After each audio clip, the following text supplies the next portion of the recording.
Boa tarde a todos. Nós vamos dar início à sessão de abertura do Congresso Brasileiro da Sociedade Brasileira de DST, junto com o Congresso Brasileiro de AIDS. Eu gostaria, para compor a mesa, chamar a querida colega Adele Schwartz Benzaquem, que é diretora do Departamento de Vigilância, Prevenção e Controle das Infecções Sexualmente Transmissíveis, do HIV, AIDS e das hepatites virais, da Secretaria de Vigilância e Saúde, do nosso querido Ministério da Saúde do Brasil. E chamar também a querida companheira, amiga, professora Angélica Espinosa Miranda, que é professora da Universidade Federal do Espírito Santo, especialista em obstetrícia e ginecologia, ex-presidente da Sociedade Brasileira de DST e diretora científica da Sociedade Brasileira de DST e presidente da comissão científica tanto da parte do Congresso Mundial como da parte do Congresso Brasileiro. Gostaria, então... Eu sou Mauro Romero Leal Passo, sou médico, brasileiro, 5 filhos, professor da Universidade Federal Fluminense e atual presidente da Sociedade Brasileira de DST, essa sociedade que nasceu no milênio passado, né? E todos os colegas aqui já passaram, já foram presidentes, já organizamos vários congressos desde 1996, com o primeiro DST em Rio, e agora estamos mais nessa jornada, com uma boa visibilidade, com um bom trabalho, com muitos erros e também com muitos desafios. Gostaria de que todos de pé ouvíssemos o nosso querido hino nacional brasileiro.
Brasil de amor eterno seja assim.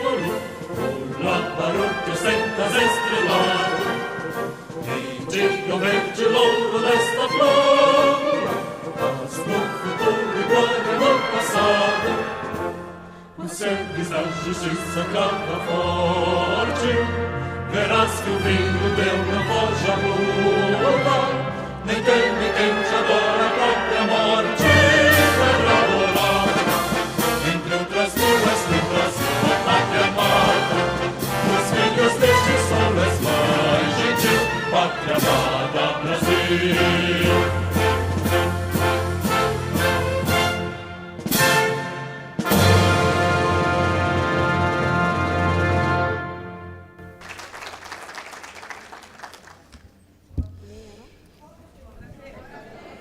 Opa!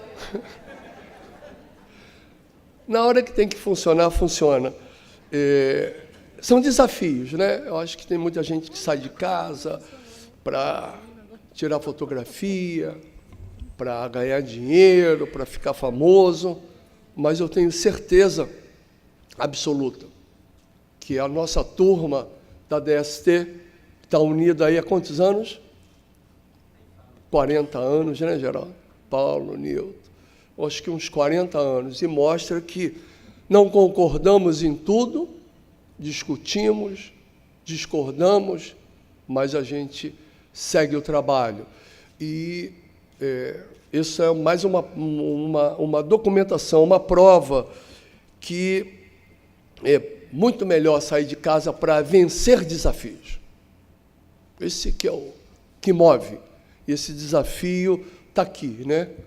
Uma colaboração de todos seria imprudência, ilegal, injustiça ficar nomeando A ou B, mas eu queria dizer que todos nós, e vai ter colegas que não vão estar aqui presentes, como alguns colegas da Bahia, alguns colegas de Natal, que fizeram o trabalho, que já fizeram congressos, cada um de nós que começou, né, no DST em Rio, 96, 98, Fortaleza, Pernambuco, ajuda aí, pessoal, Pernambuco, Manaus, Santos, Goiânia, Salvador, São Paulo, e agora volta para o Rio de Janeiro, e podemos já anunciar que o próximo congresso da Sociedade Brasileira de DST, Congresso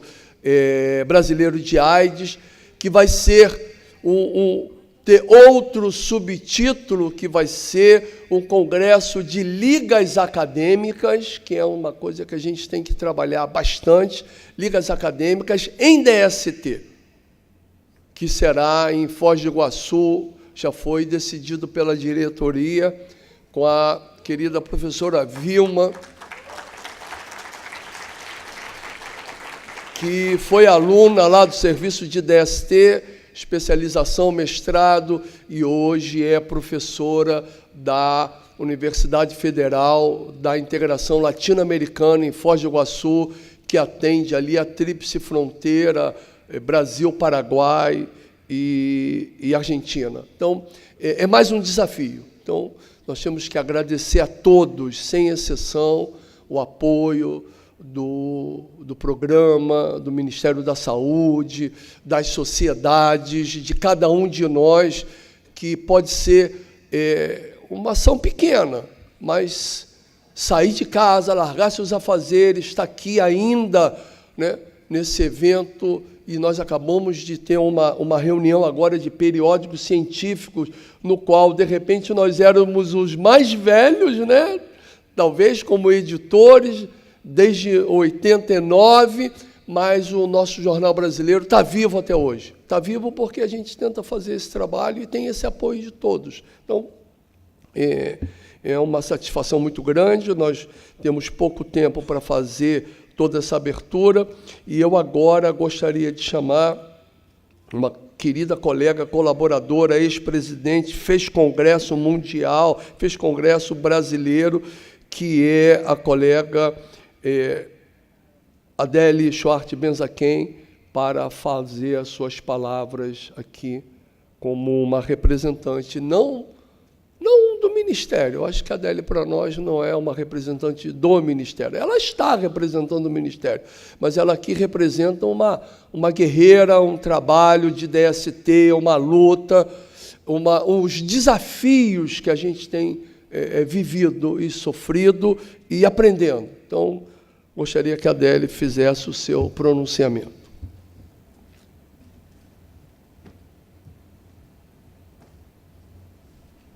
Acho que eu não vou ficar aqui, não, porque assim eu desapareço atrás disso aqui.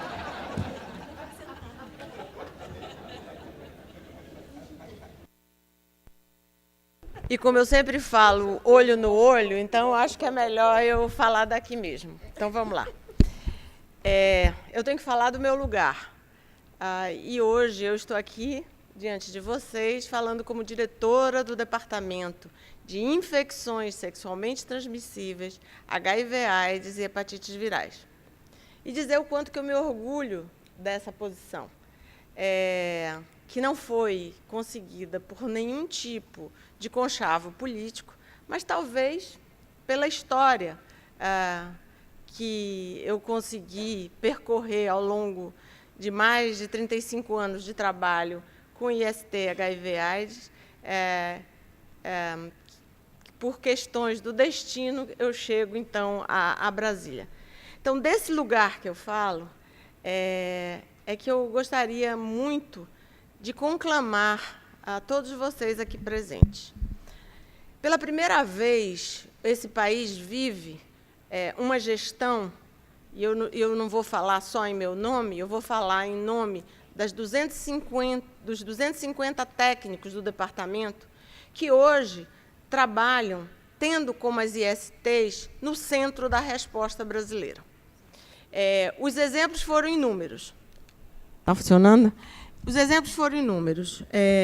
Em apenas um ano de gestão, nós conseguimos avanços como concluir um trabalho que, pela primeira vez, depois de 3 tentativas frustras, que iniciaram nos anos 90, nós conseguimos ter resultados de monitoramento da resistência do gonococcus no Brasil. E com uma amostra significativa e representativa de todas as regiões do país.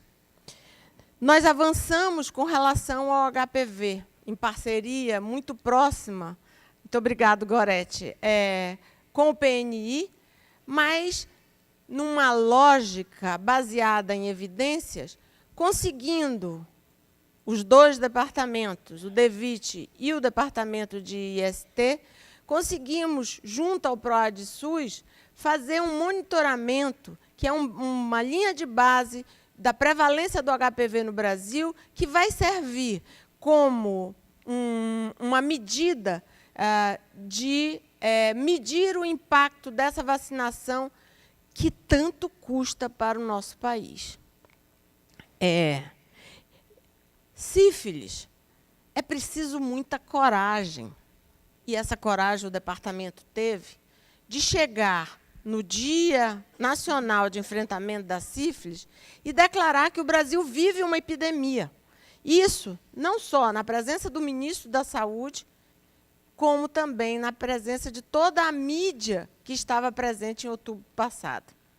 Mas não ficar parado aí. Nesse congresso, essa declaração, que teve de imediato uma resposta na estruturação de uma agenda estratégica de ações de enfrentamento à sífilis, nesse congresso teve a sua primeira avaliação. Avaliação com presença de todos os parceiros, de todas as sociedades e de todas as áreas do Ministério envolvidos.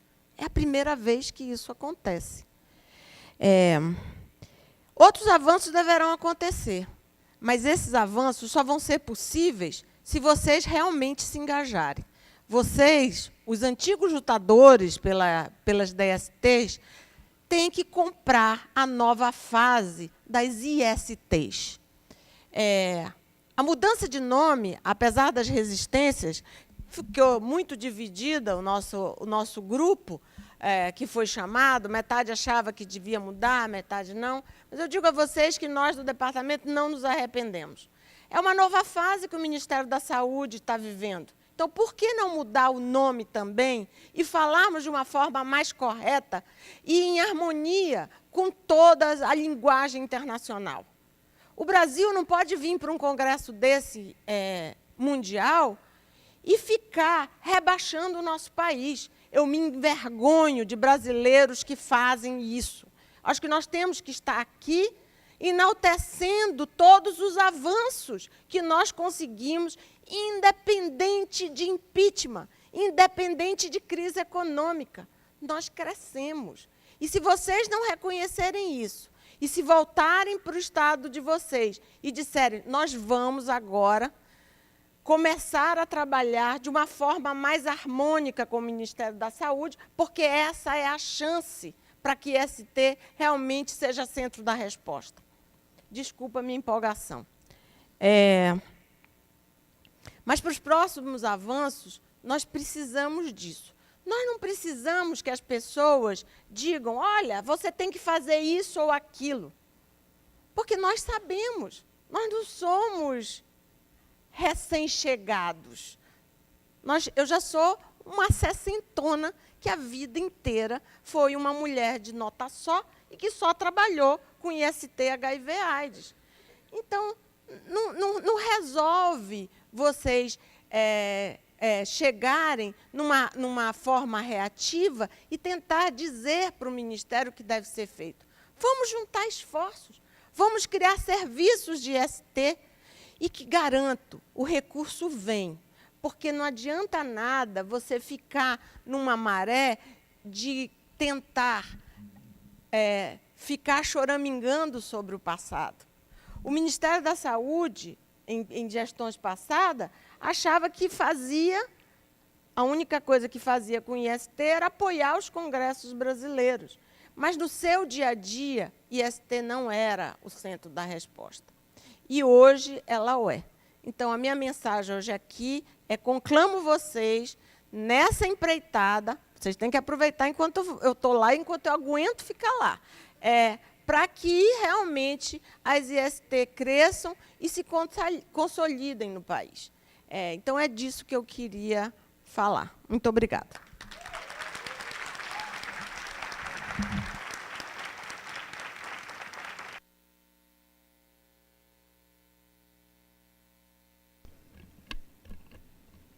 Com a palavra, querida amiga Angélica Espinosa Miranda, diretora científica da Sociedade Brasileira de DST, coordenadora científica do Congresso Mundial e do Congresso Brasileiro. Com você. Obrigado, Mauro. Quem me conhece sabe muito bem que eu sou uma pessoa que gosto de trabalhar em bastidores, que realmente falar em público ou estar aqui na frente não é uma coisa que me agrade. Mas eu vou ter que contar uma coisa para vocês.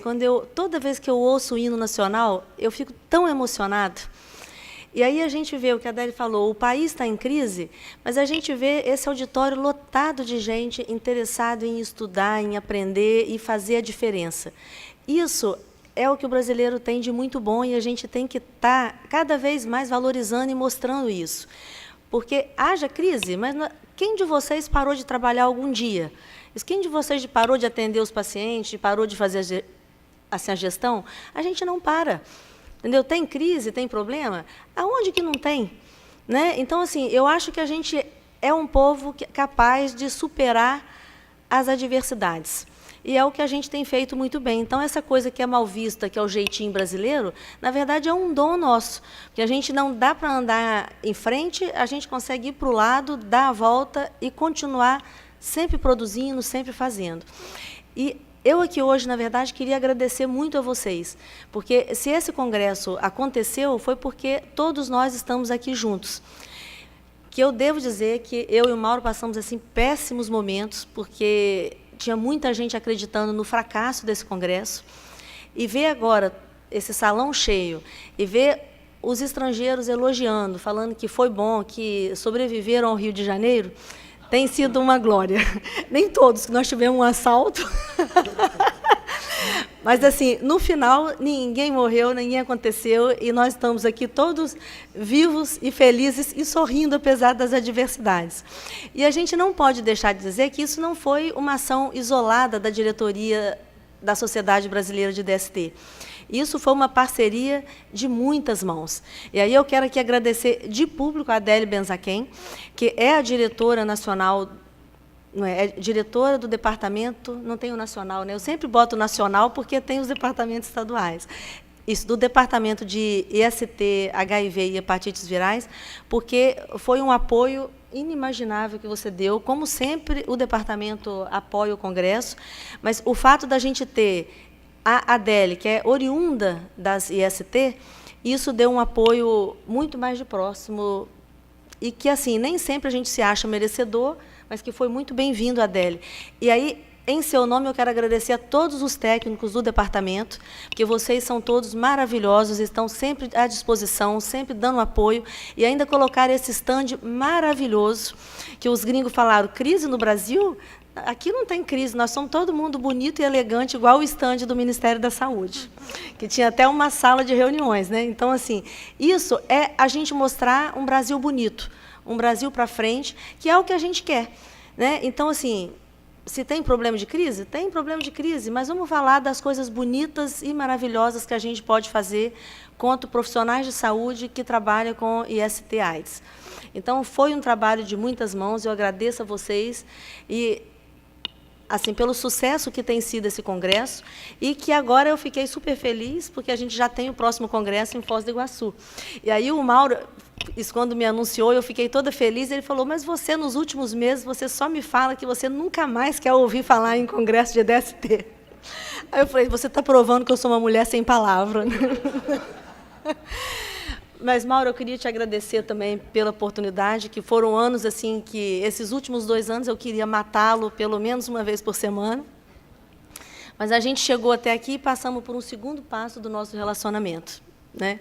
Que agora a gente não é só isso, de colega, a gente passou para amiga, agora a gente passou até para irmão, daquele que briga, que agride um ou outro e depois fica tudo bem, né? Então, assim, foi um prazer trabalhar com você, e a gente sobreviveu.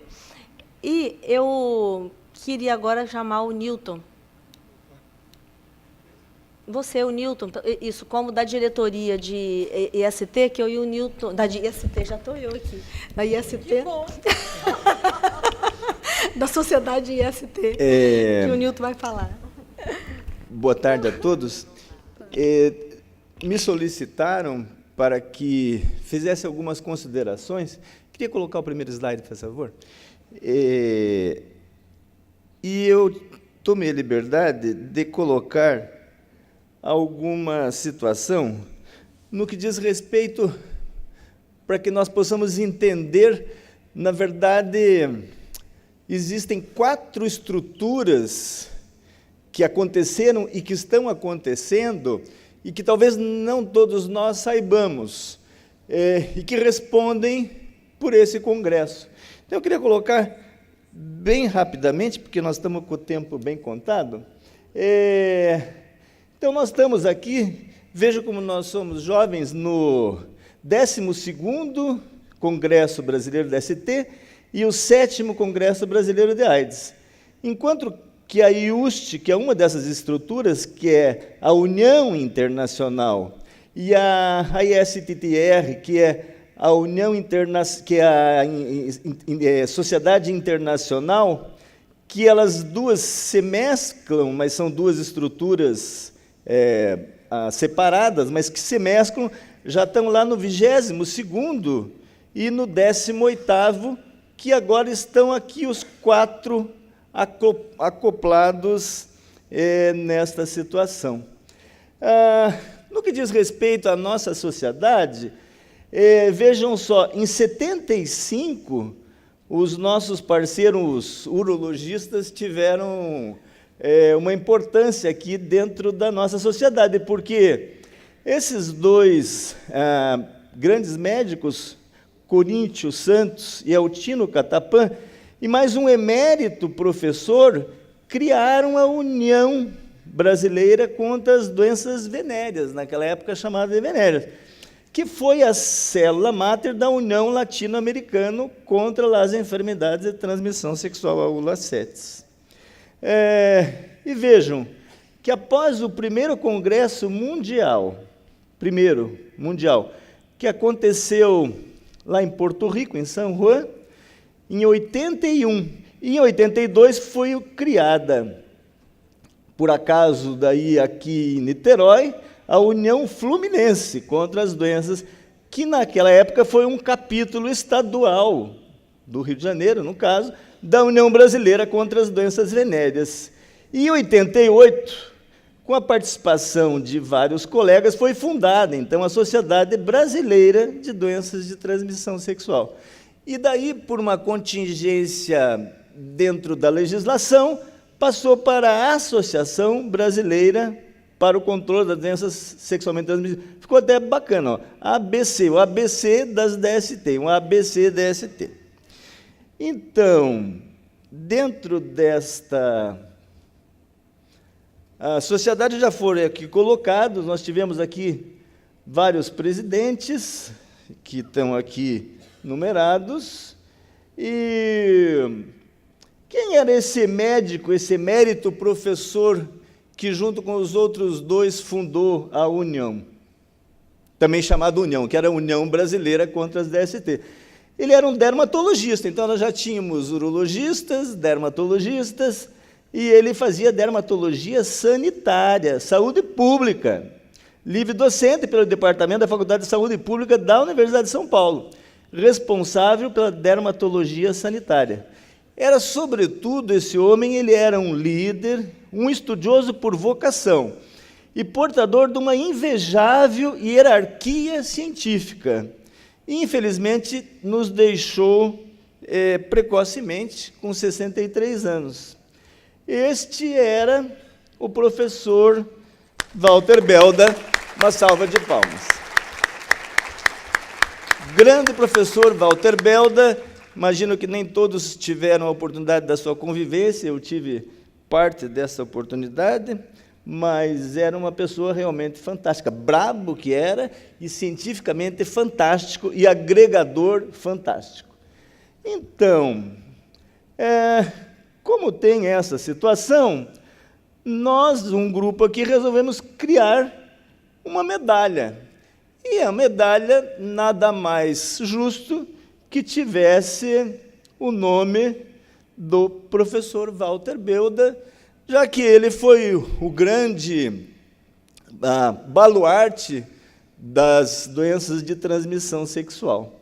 Então, está aí a medalha do professor Walter Belda, que nós, um grupo de nós, e não eu, tivemos, e obviamente que para essa medalha, a pessoa que deveria receber a medalha tinha que ter muitas qualidades para receber uma medalha de uma pessoa que tem tantas qualidades.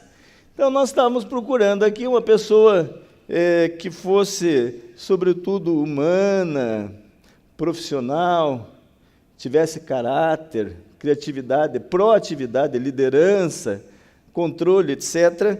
Então, a gente ficou vendo quem que poderia ser agraciado com essa primeira medalha Walter Belda. Não vamos ter nenhuma votação aqui, nós mesmos tivemos a oportunidade de escolher dentro dessa, obviamente, dessas características. Então, a primeira medalha Walter Belda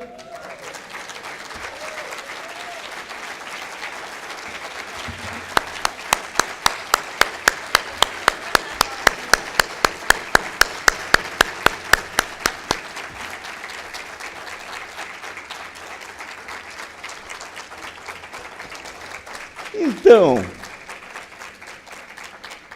cientificamente, tem aqui, eu acho interessante, eu procurei, tem um livro dele que chama Maria Coça Coça, que é um livro para crianças, para ensinar DST para crianças. Veja a audácia desse sujeito aqui. Então, está aqui as várias situações, e eu lembro que, uma época, eu dizia, o Jornal Brasileiro DST tem que estar em inglês. Ele dizia, não, o português é a nossa língua. Tal. Não, e agora, já de algum tempo, ele está aqui, ó, está em inglês também, lançando agora um atlas. Tem um jogador de futebol que tem mais de 1000 gols, ele tem mais de 1000 figuras aqui nesse atlas. Então, o professor Mauro, amigo e conhecido de todos nós, está aí em suas várias atividades e ele ainda tem um bom humor, volta e meia está fazendo algumas caricaturas aqui. E nós não vamos, talvez, ter tempo de tudo. Falar do Mauro Romero, para mim, é covardia. Meu amigo, meu irmão, meu parceiro de tantos anos, nessa luta incansável sobre a DST. Eu queria cumprimentar o Mauro Romero por tudo que ele tem feito em todos esses anos, e especialmente por esse congresso. É uma coisa incrível, eu não tenho dúvidas nenhuma que ele, dentro da questão DST, é o nosso maior expoente. Parabéns, Mauro.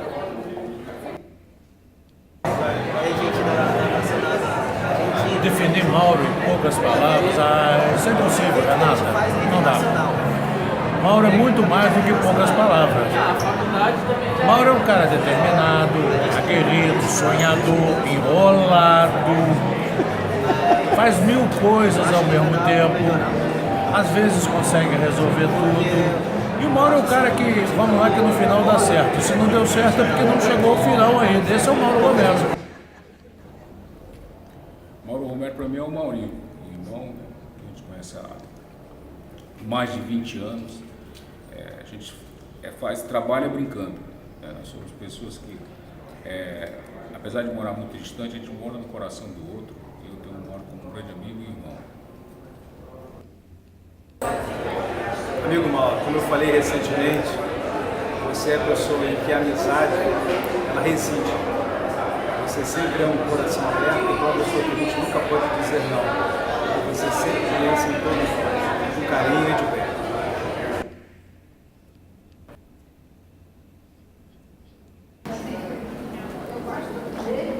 Bom, a pergunta foi, o que é o Mauro Romero para mim? Como é que a gente pode dizer aqui que é o Mauro? O Mauro é tudo de bom, uma pessoa assim ímpar, maravilhosa, uma das poucas pessoas que eu vejo chegar onde ele chegou, sem inveja, sem espírito competitivo, uma pessoa que torce por quem é menos para ser mais, uma pessoa que pega criança em comunidade para fazer evento e dar comida de graça, para dar orientação sexual. Esse é o Mauro Romero, uma das pessoas mais especiais que eu já conheci na minha vida, e obrigada por ser meu colega na universidade.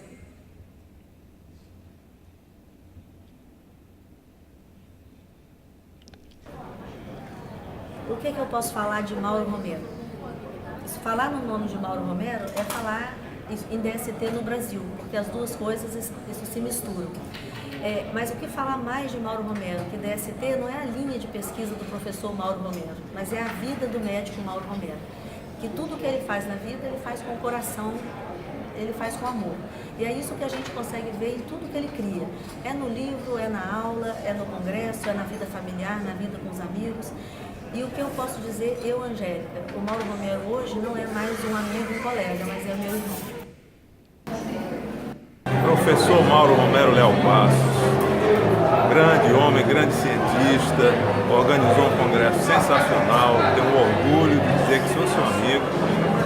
Fui diversas vezes assistir suas aulas como simples estudante, como simples residente, hoje consigo estar no seu círculo de amizade.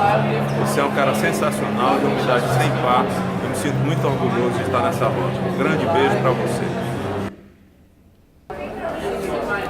Mauro Romero, para mim, é o guru da DST. É o símbolo da DSTologia, DSTologia no Brasil. Mauro, você é um guerreiro. Parabéns. Adoro te ver. Muito bem. E mais outros vídeos que, obviamente, pelo tempo, nós acabamos pulando, porque, sem dúvida, Mauro tem tantos amigos que nós ficaríamos aqui uma semana vendo vídeos. Mas escolhemos aí alguns, randomicamente, para colocar aqui. E agora nós vamos chamar para entregar a medalha para o professor Mauro, o doutor Antônio Carlos Gerbasi, que é o diretor dessa fundação lá em Genebra, e que é uma fundação que tem um link muito estreito com a Organização Mundial de Saúde, e que foi o primeiro sponsor aqui. O professor Mauro foi lá no primeiro congresso, não tinha grana, não tinha inscrição, queria ir lá no congresso, e não sabia como fazer, e acabou encontrando um sponsor lá, que foi o Antônio Carlos Gerbasi, que, baseado nessa situação, nada melhor do que convidá-lo para entregar a medalha que eu chamo aqui o professor Gerbasi. Por favor.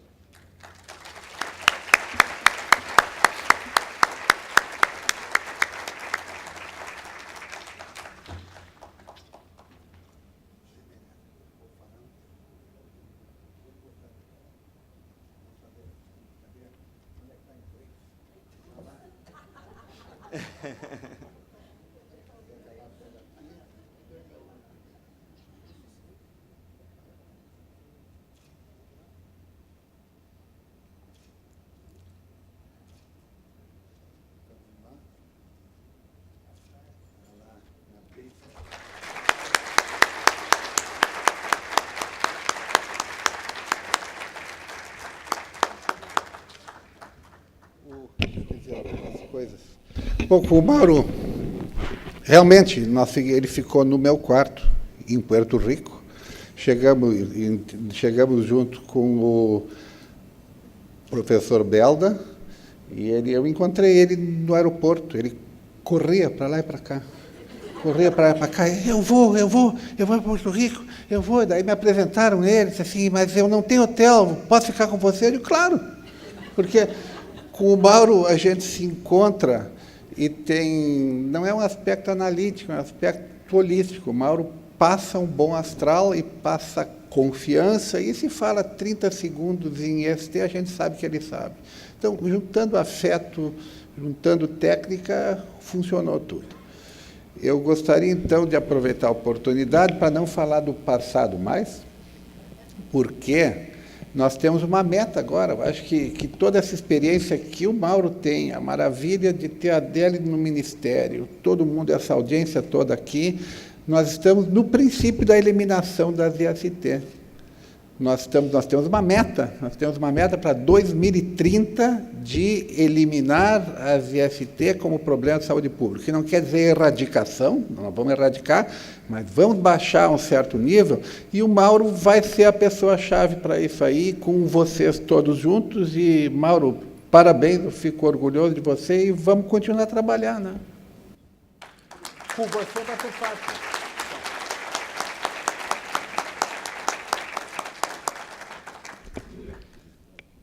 Bem, agora eu me retiro, deixo a palavra com o nosso medalhado, porque ele já foi emplacado, agora ele está medalhado, o professor Mauro. Obrigado. Ai, Deus, não me dá a palavra, não. Não me dá a palavra, não. A gente tem que cumprir horário, mas, olha,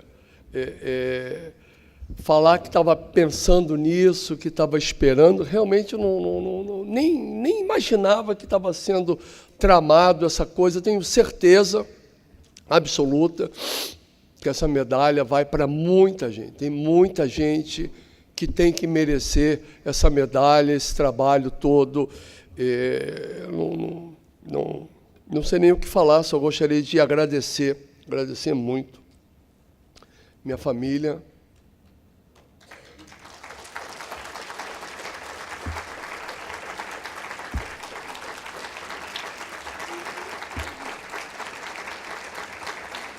Renata, a Carolina ou Paula? Paula, Felipe, Gabriel, Carolina, está faltando aqui Mariana. Mariana está grávida, vem mais umzinho aí. Mariana está em São Paulo. Gostaria de compartilhar com vocês todo esse carinho, porque aqui, de repente, é muito fácil, de vez em quando, o Renata fala, vocês conhecem o Mauro aí, lá, dando aula, fazendo... Quero ver ficar aqui com ele o dia todo. Que insistem em apoiar, né? Em apoiar esse sonho, que é o trabalho e a convivência de família e dos amigos. Eu tenho certeza que investir no relacionamento, investir na amizade, sair de casa para vencer desafios, e a gente tem mais desafios agora, não vai acabar tão cedo. Eu queria deixar isso bem claro para vocês, que é um prazer muito grande. Eu ficaria aqui falando e dizendo para vocês o quanto eu me sinto feliz de saber que tem tanta gente que tem esse carinho. Não especificamente por Mauro Romero, tenho absoluta certeza que isso é um sentimento para todos nós, né? Pela amizade, porque ninguém tem um sentimento carinhoso de amizade, de amor por uma pessoa, por uma coisa isolada.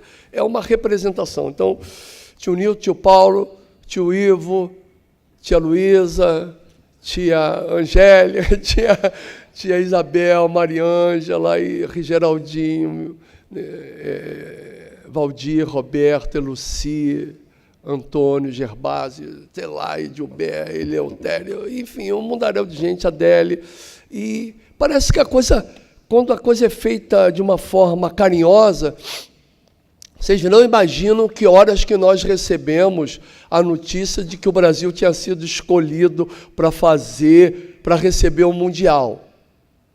Nós três aqui tiramos até uma foto, era 00:30 lá em Viena, quando nós fomos chamados no cantinho do hotel para dizer, a Adele ainda trabalhou, ainda teve que fazer uma última tarefa lá pelo jantar, que eu e a Angélica não fomos, e alinhavou e levou para nós. Então, parece que tudo combinava, né, para que a gente estivesse aqui no Congresso Mundial fazendo o brasileiro, e estivéssemos lá em 2013 recebendo a notícia que o Brasil tinha recebido o direito de fazer um Congresso Mundial, que era um sonho desde quando eu vi pela primeira vez em San Juan de Porto Rico, o primeiro Congresso Mundial, né, que foi lá em Porto Rico, e agora nós estamos fazendo aqui.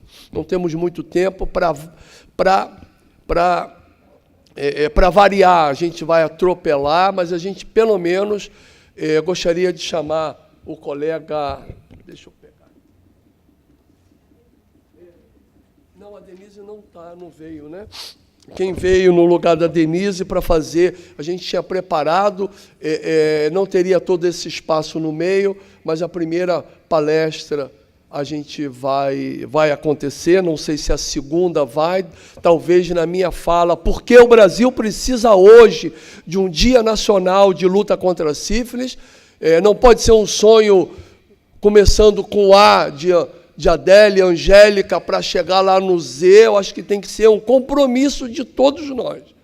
Se for só uma coisa de mais um dia, caramba, deixa para lá. Mas que seja um compromisso, porque nós temos competência para fazer isso. Se existe um pessoal que tem competência, somos nós. Mas nós vamos falar agora sobre o desafio do controle da tuberculose em pessoas vivendo com HIV. Quem vai nos falar é o colega Cleiton Andrade, é mestre em epidemiologia e doutorando em saúde pública, que terá alguns minutos para a gente tentar não atrasar, porque aqui nessa sessão, né, depois nessa sala, continua o Mundial. Muito obrigado pela gentileza de estar aqui conosco.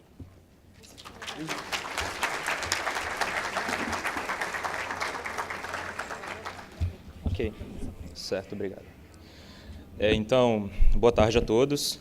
É até difícil atrair a atenção depois de um deleite dessa homenagem tão maravilhosa feita com tanto mérito ao professor Romero. Então, inicialmente, antes de começar a fala, eu gostaria de pedir desculpas em nome da nossa coordenadora, a doutora Denise Aracaki, ela que, por uma determinação da nossa Secretaria de Vigilância, hoje teve que também cumprir uma outra agenda no Congresso do CONASEMES, que está acontecendo nesse momento em Brasília. Então, ela deve, inclusive, estar fazendo a mesma fala sobre o Plano Nacional em Brasília nesse momento. Então, trazer o pedido de desculpas da doutora Denise Aracaki por conta dessa ausência inesperada nesse evento. Uma temática que, para ela, é muito importante, tendo em vista que ela tem todo um histórico de trabalhar com tuberculose, tem todo um histórico de trabalhar em paralelo com o HIV, e encontra na articulação, em frente ao Programa Nacional de Tuberculose, a possibilidade de trabalhar com a co-infecção. E agradecer também o convite da Comissão Científica do evento e aí também do Departamento de ST/AIDS do Ministério, pela oportunidade que nos foi dada, e eu vou fazer um gancho com a fala da doutora Adele, dos avanços que foram alcançados nesses últimos anos enquanto Departamento de ST/AIDS, enquanto Ministério da Saúde, e pedir licença para pautar também um novo avanço dentre esses que a doutora Adélia elencou, que é ter a tuberculose na conferência de abertura do Congresso de DST-AIDS. A gente que sempre ficou ali do lado tentando atingir profissionais e gestores, levantando a bandeira da tuberculose em pessoas vivendo com HIV/AIDS, hoje a gente se encontra aqui nesse espaço fazendo essa conferência de abertura. Então, feito isso, só para contextualizar um pouco os dados que eu vou apresentar posteriormente, em substituição aos Objetivos de Desenvolvimento do Milênio, vieram, então, os Objetivos de Desenvolvimento Sustentável, e a gente destaca o objetivo número 3, que é específico para a saúde, que tem como meta, até 2030, acabar com a epidemia de AIDS, tuberculose, malária e doenças negligenciadas. E o destaque vem que, pela primeira vez, a tuberculose ela aparece como nominada nesses objetivos propostos pela Organização Mundial de Saúde. Já foi falado aqui, muito honrosamente, sobre as metas para acabar com o fim da epidemia de HIV até 2030, e aí nós fizemos também um recorte. O fim da epidemia de TB é previsto até 2035, são as metas estabelecidas, mas nós fizemos o recorte de 2030 para casar com a fala de coinfecção TB-HIV, que nós temos como meta a redução de 90% das mortes por tuberculose e 80% da redução de doentes por TB. E eu trago junto com as metas do 90-90-90 das metas globais para o fim da epidemia de HIV, para mostrar que se nós não dermos as mãos e trabalharmos juntos frente à coinfecção, a gente não consegue atingir essas metas até 2030. Quando eu falo de doença por TB e quando eu falo de morte por TB, eu estou imbricando junto pacientes que são portadores do HIV. Um rápido panorama de HIV no mundo, eu vou passar rapidamente para não me estender. Em 2014, foi atualizada a lista de países prioritários para TB no mundo. Antes nós dizíamos, né, que o Brasil estava entre os 22 países de alta carga no mundo, e desde 2015, publicado no reporte de 2016, a OMS atualizou essa lista para 3 outras listas, que são a lista dos 30 países de alta carga para tuberculose, a lista dos 30 países de alta carga para tuberculose multidroga resistente e a lista dos 30 países de alta carga para coinfecção TB-HIV. E o Brasil, ele figura aqui simultaneamente nas 2 listas, de alta carga para TB e de alta carga para TB-HIV. O Brasil, nessa lista, ele responde por 33% da carga de TB nas Américas. E das Américas, o único país que aparece aqui junto com o Brasil é o Peru, mas apenas na de alta carga para multidroga resistência. Apenas dados de estimativa de prevalência de TB no mundo, o Brasil está aqui na 3ª faixa de coinfecção TB-HIV no mundo. Esses são dados de estimativas da OMS. E também de estimativa da OMS, tem aqui na linha vermelha a estimativa de casos de TB-HIV no mundo. Aqui embaixo, na linha preta, os casos que são notificados em coinfecção TB-HIV, e logo abaixo, os casos que notificados estão em terapia antirretroviral. Eu vou voltar a falar de terapia antirretroviral em vários outros momentos, para mostrar que esse gap, apesar de pequeno, tem um impacto muito grande quando eu falo em reduzir mortalidade por tuberculose. E mostrar que a gente ainda tem um importante gap entre aqueles casos que são estimados e aqueles casos que são notificados de TB-HIV. Essa também é uma outra estimativa da OMS, mas ela é importante apresentar, porque aqui em azul nós temos as mortes, os óbitos que acontecem apenas por TB, que são casos de TB que têm o status de HIV negativo. E aqui na linha cinza, nós temos os óbitos por HIV, e a gente percebe aqui um boom em que os óbitos por HIV ultrapassam os óbitos por TB, mas aí com todo o aparato de antirretrovirais e de introdução de pessoas sobre terapia antirretroviral, ocorre uma inversão desses óbitos em 2012, e nós temos aqui, então, a TB novamente despontando como importante causa de óbito no mundo. A tuberculose ela é a 5ª causa de óbito no mundo, tá?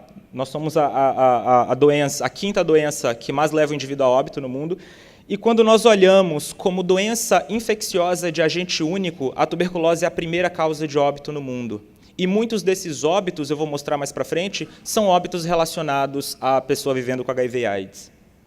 E aí nós colocamos aqui em azul o número de óbitos em que a causa básica é tuberculose. E a gente sabe que, pelas normativas internacionais, em casos de coinfecção, a causa básica do óbito se torna o HIV. Então, nós completamos aqui em cinza aqueles óbitos por HIV que tem mencionado tuberculose na declaração de óbito, e a gente tem aí em torno de 2 milhões de óbitos por ano por tuberculose associado ao HIV nesse plus. E aí ficou por um tempo na página de capa da TB Alliance, que é uma importante financiadora de pesquisa e uma agência de pesquisa, a seguinte manchete, né, que a tuberculose é agora o líder infeccioso mundial de óbito. Um rápido panorama epidemiológico do Brasil. A gente traz aí uma linha do tempo, aqui embaixo, de fatores relacionados especificamente ao mundo, e na parte de cima de importantes eventos acontecidos no Brasil quando se fala em coinfecção TB-HIV. E aí eu vou destacar apenas alguns mais importantes, que aqui desde 2002 é recomendado o PPD anual, a prova tuberculínica anual para rastreio de infecção latente na pessoa vivendo com HIV/AIDS. E aí eu vou comentar um pouco mais sobre todo esse problema que nós e outros países do mundo têm enfrentado com relação ao desabastecimento da prova tuberculínica. E junto com as publicações da OMS, é recomendado em 2008 a terapia antirretroviral para todas as pessoas com tuberculose, independente de contagem de CD4 e carga viral. E aí outros avanços tiveram, culminando aí nessa parceria que o Programa Nacional de Tuberculose tem estabelecido muito de perto com o Departamento de ST/AIDS do Ministério da Saúde, em uma série de atividades colaborativas. E ainda nesse ano, há 2 semanas atrás, nós tivemos 2 importantes publicações feitas pelo Ministério da Saúde. A primeira foi a primeira campanha de coinfecção TB-HIV, que eu vou trazer a logomarca mais à frente, e tivemos também publicado há 2 semanas atrás o primeiro boletim epidemiológico da coinfecção TB-HIV, que traz aí um panorama epidemiológico e algumas atividades colaborativas. Então, falando do TB e do HIV em números, para a gente entender o que é esses 2 agravos no Brasil, hoje no Brasil nós temos em torno de 67, 69 mil casos de tuberculose por ano. Paralelo a isso, estima-se que hoje nós temos 830 pessoas vivendo com HIV/AIDS no Brasil. Quando nós olhamos para os óbitos, por ano morrem no Brasil 4.500 pessoas por tuberculose. E, repito, quando eu falo de óbitos por tuberculose, eu estou excluindo aqueles em que há coinfecção, tendo em vista que a coinfecção ela puxa a causa básica de óbito. Tá? Então, esse número é um pouco maior pensando em somar a coinfecção. E, para o HIV, são 15 mil mortes associadas ao HIV, são dados de 2015 do departamento. Quando nós olhamos para a coinfecção juntas, nós temos, em média, de 6.000 a 6.500 casos de coinfecção TB-HIV reportados no CINAM todo ano. E, pensando em resistência, né, nós temos uma média de 1.000 casos de tuberculose multidroga resistente no Brasil, e, em dados do Departamento de ST/AIDS, cerca de 10 mil testes são realizados para diagnóstico da resistência aos antirretrovirais. Quando nós olhamos para o CINAM da tuberculose, nós temos uma variável que é disponibilização do teste rápido para o HIV. E é dessa informação que vem, é dessa variável que vem as informações sobre coinfecção. E aí nós temos, numa série histórica de 2001 a 2016, aqui na linha azul, exames de testagem para HIV que foram solicitados ao paciente com tuberculose. E aqui, logo um pouquinho abaixo dela, em vermelho, os exames que foram realizados. Por exame solicitado é aquele que tem algum tipo de resultado ou que lá no CINAM está como em andamento. Mas, com a confirmação de que aquele teste foi realizado, nós temos apenas aqueles que têm resultado, que é positivo ou que é negativo.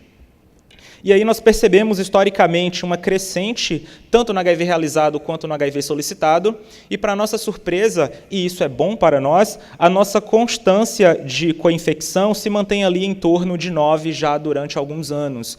Então, mesmo tendo aí em torno de 76% dos pacientes de tuberculose rastreados para o HIV, a nossa coinfecção é historicamente em torno de 9% dos casos de tuberculose com coinfecção para HIV. Quando nós estratificamos isso por UF, todos vocês sabem que nós temos um país de dimensões continentais e nós temos praticamente 27 países dentro de um único país. Então, nós temos diferentes realidades quando nós olhamos a realização da testagem de HIV entre pacientes com TB. Aí, com estados realizando acima de 90%, e aí o destaque sempre para o Paraná, que desses primeiros é o que tem o maior N. Os outros têm um percentual muito alto, mas o N é muito baixo, então isso aumenta o percentual. Mas nós temos estados ali, dos 12 estados que estão abaixo de 70%, a gente tem 9 estados que são da região Nordeste, testando menos de 70% dos casos de TB para o HIV.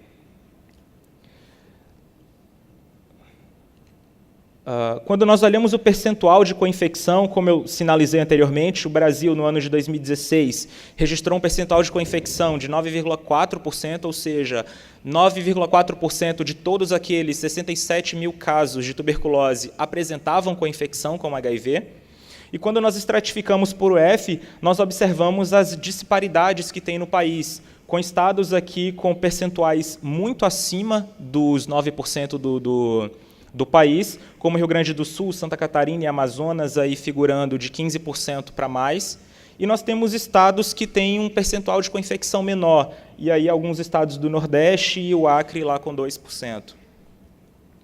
Quando nós olhamos desses casos de coinfecção, aqueles que estão sob terapia antirretroviral, nós temos no Brasil, de acordo com o Sinan, e eu vou destacar que essa informação é do Sinan, porque eu vou apresentar uma outra informação em sequência, nós temos no Brasil, para o ano de 2016, 42% aproximadamente dos pacientes que têm coinfecção TB-HIV em terapia antirretroviral.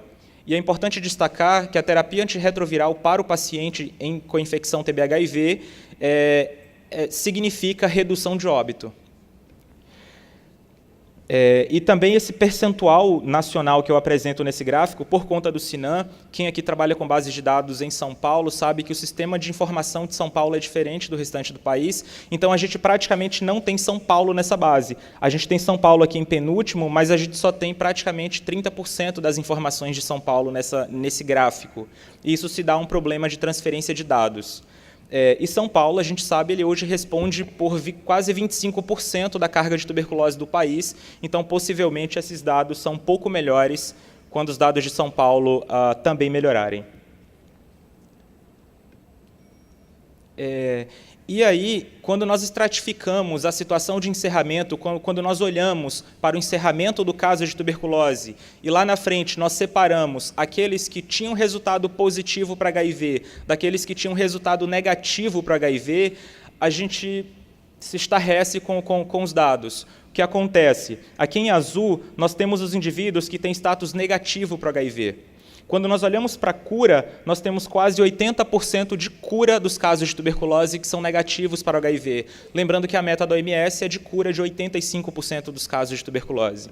Mas quando nós olhamos para os casos que são em coinfecção TB-HIV, menos da metade dos casos que estão em coinfecção TB-HIV curam a tuberculose.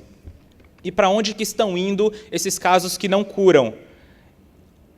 13%, 14% estão abandonando, e quando a gente fala de abandono de um caso de tuberculose, não é um abandono que ele vai se resolver e não vai ter mais nada. Quando a gente fala de um abandono de caso de tuberculose, a gente sabe que aquele paciente vai voltar, e muitas vezes ele pode voltar mais grave, ele pode voltar com tuberculose multidroga resistente.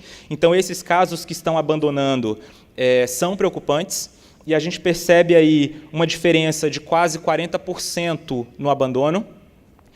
E o que mais nos chama a atenção é o percentual de óbito dos pacientes em coinfecção. Hoje nós temos em torno de 5% de óbito nos pacientes com TB, em TB sem a coinfecção com HIV, mas quando nós olhamos para a coinfecção com HIV, nós temos um valor 4 vezes maior de óbito em pessoas que estão em coinfecção, quando comparado com aqueles pacientes de TB que não têm testagem positiva para HIV. Então, quando nós falamos de chamar atenção para a coinfecção TB-HIV, é principalmente por conta disso. Olhar para a coinfecção TB-HIV é literalmente reduzir óbito. E eu apresentei essas informações todas sobre o panorama nacional com dados oriundos do Sinan Tuberculose. Mas a gente sabe que o Brasil é um país vasto em sistema de informação, mas para quem faz vigilância hoje no país, nós temos uma grande dificuldade de utilizar essas bases de dados porque elas não se conversam. Então, a gente busca aí nas probabilidades, na estatística e nos linkages da vida, uma forma de relacionar essas bases de dados e melhorar a sensibilidade das nossas ações de vigilância. Então, o Programa Nacional de TB se juntou com o Departamento de AIDS e fizeram um relacionamento das bases de dados para ver se qualificar a informação e melhorar as ações de vigilância. E aí o que nós percebemos? Que lá pelo Sinan nós tínhamos apenas 42, 43% dos indivíduos co-infectados em terapia antirretroviral. E quando nós relacionamos as bases de dados, eu vou chamar a atenção aqui para a linha azul, que são os casos novos, que é uma informação equivalente àquela que eu apresentei. Lá no ano de 2014, nós tínhamos 52% dos indivíduos em co-infecção sob terapia antirretroviral. É uma diferença pequena, é uma melhora, mas essa diferença ainda é pequena. Lembrando que desde 2008 a recomendação é de que todos os pacientes em co-infecção iniciem a terapia antirretroviral, preferencialmente antes da 8ª semana de tratamento da TB. Claro, não posso dizer que é fácil colocar um paciente que já tem toda uma questão de adesão relacionada à terapia antirretroviral, e esse mesmo paciente com uma série de questões relacionadas à terapia da tuberculose, e dizer que fazer as duas terapias combinadas é algo simples, não é. Mas os dados mostram, e a prática clínica dos profissionais mostram, que essa associação das duas terapias previne morte. Então, a gente precisa encontrar meios e formas de fazer com que a terapia combinada antirretroviral e a poliquimioterapia da tuberculose aconteça nos pacientes em co-infecção. Apenas uma estratificação por UF, mostrando que há uma melhoria realmente quando nós relacionamos as bases de dados. E o que nos chama a atenção é que quando nós relacionamos a base de dados e olhamos para o tipo de entrada do caso de tuberculose, para quem não trabalha de perto com tuberculose, nós temos a possibilidade de caso novo ou de retratamento. Retratamento é aquele indivíduo que voltou após abandono ou que apresentou um novo episódio de tuberculose. Isso, para casos que não têm co-infecção TB-HIV, vamos aqui olhar só para o ano de 2014, é em torno de 14%. Tá? Então, de todos os nossos casos de TB, cerca de 14% são casos de retratamento. Quando nós olhamos para indivíduos que têm co-infecção TB-HIV, esse percentual aumenta lá para quase 27% de retratamento. E a gente sabe de todas as complicações que envolvem o retratamento da tuberculose, com a possibilidade de tuberculose multidroga resistência, enfim, tudo isso que acredito que vocês conheçam. E quando esses pacientes em co-infecção TB-HIV iniciam a terapia antirretroviral, a gente percebe uma redução dos casos de retratamento. E essa redução ela se torna novamente igual para indivíduos sem um HIV. Então, mostrando que a terapia antirretroviral, além de prevenir óbito, realmente leva o indivíduo à cura, e esse indivíduo possivelmente não retorna como um novo caso de tuberculose. Eu vou, nesse gráfico, olhar apenas para o lado direito de vocês, para essas últimas 3 barras, para mostrar que aqui em azul nós temos a situação de encerramento dos casos de TB segundo co-infecção e realização de TARV, pensando em cura, e aqui pensando em abandono. Então, esse primeiro par aqui, nós temos indivíduos que têm TB, mas que têm status negativo para o HIV.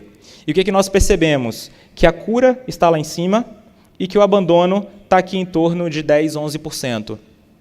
Quando nós olhamos para o indivíduo que tem TB-HIV e não está em terapia antirretroviral, essa cura cai para 35%. E o que acontece com o abandono, ele sobe também para em torno de 21, 22%. Quando nós colocamos esse indivíduo em terapia antirretroviral, o que nós percebemos? Automaticamente uma melhora da cura e uma redução do abandono. Esses dados são importantes, mas eles ainda representam uma variação pequena dos indivíduos.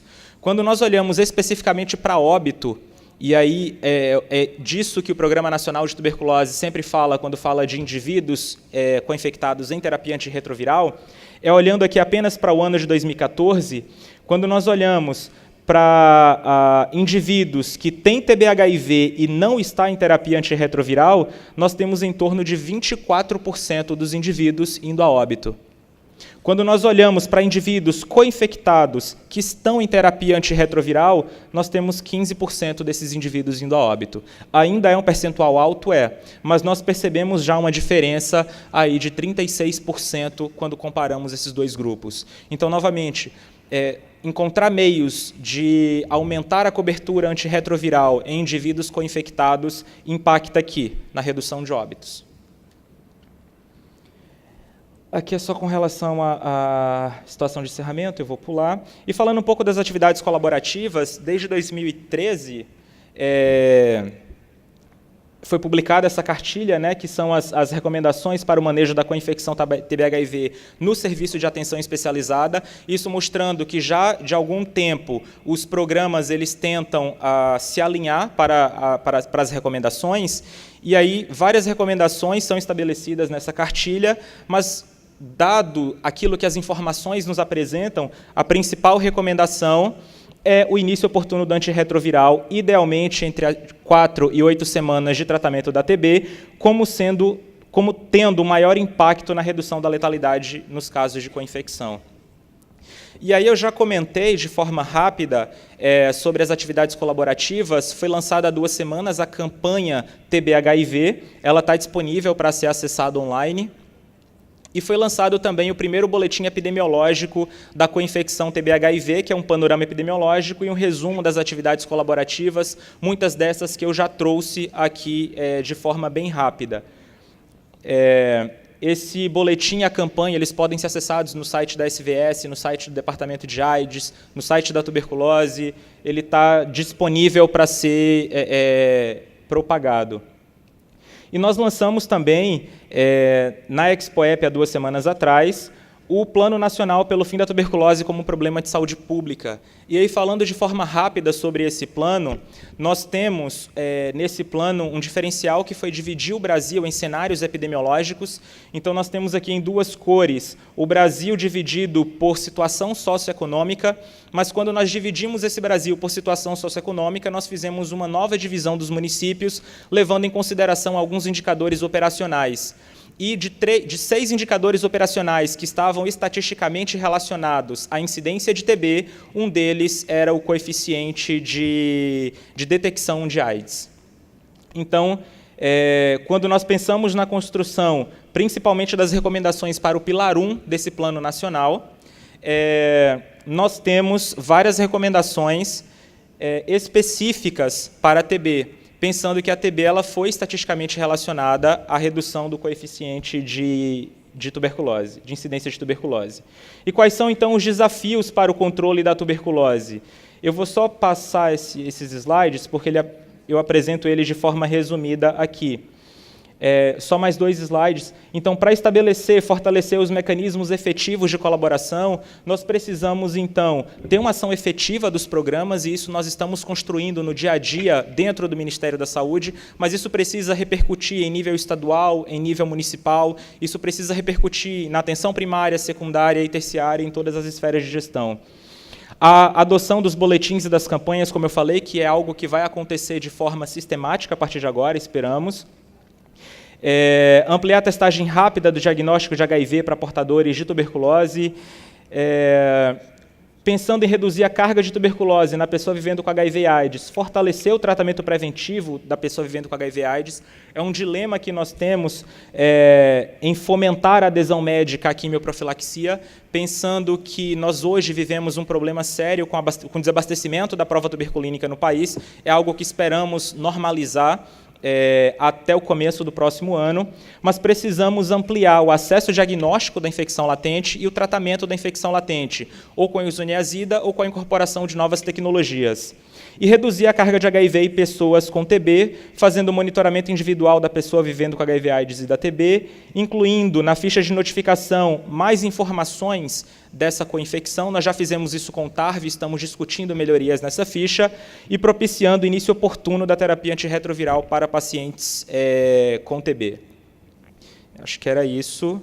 Desculpa ter estourado o tempo.